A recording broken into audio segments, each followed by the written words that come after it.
Une terre, une nature.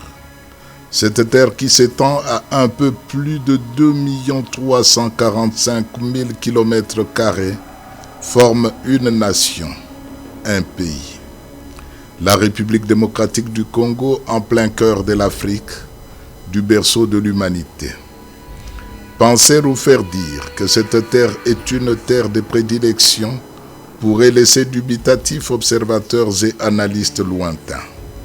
Mais ce que porte, draine, charrie et conditionne cette terre en termes de nature luxuriante et exubérante, diversement riche en faune, en flore et plus qu'équitablement arrosée par une hydrographie régulatrice d'une fertilité zonale et saisonnière.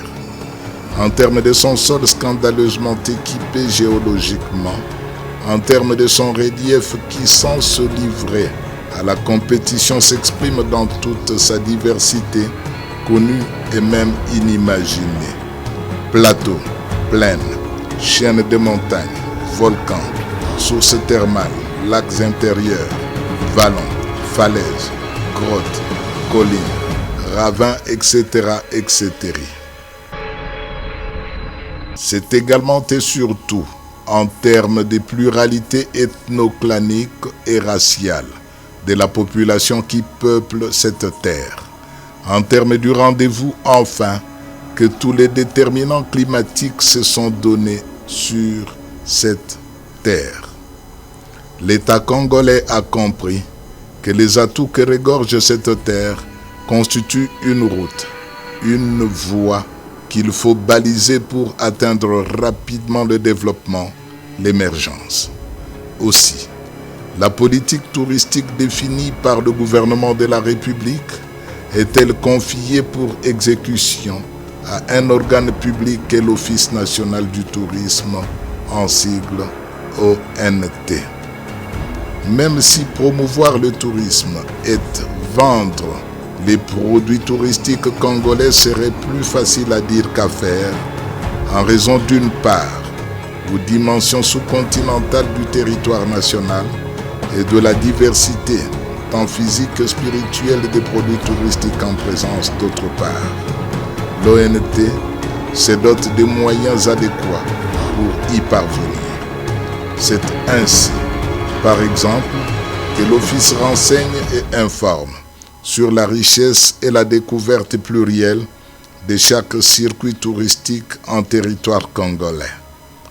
À travers le partenariat public-public et public-privé, l'Office participe à l'amélioration des conditions d'accueil, d'hébergement, des transports et des déplacements des touristes, ainsi que d'achat, d'acquisition et d'expatriation des produits touristiques. Du nord au sud, d'est en ouest, fort de ses quelques 450 langues et ethnies, la République démocratique du Congo propose aux touristes tout, mais alors tout ce qui est utile à sa satisfaction, à sa détente et à son enrichissement moral, spirituel et physique.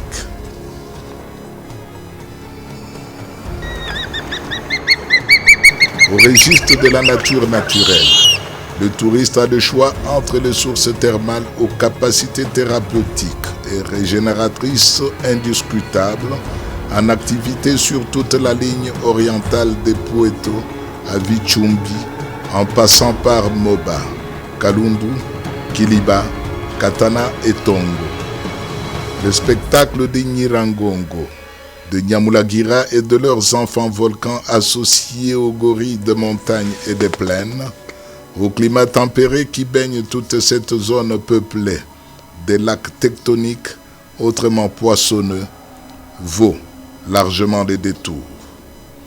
Les serpents venimeux d'une espèce rare à Ombo Kaozibiega, la célèbre réserve de faune à Okapi, les lacs Foua, Tumba, Munkamba, les grottes aux poissons aveugles de Mbanzangungu, les plages sur les littorales atlantiques, pour ne pas parler des baies, disséminées tout au long des 4700 km du fleuve Congo, sans compter celles sur ces multiples affluents sont déjà une panoplie d'opportunités irrésistibles pour tout celui qui se veut touriste.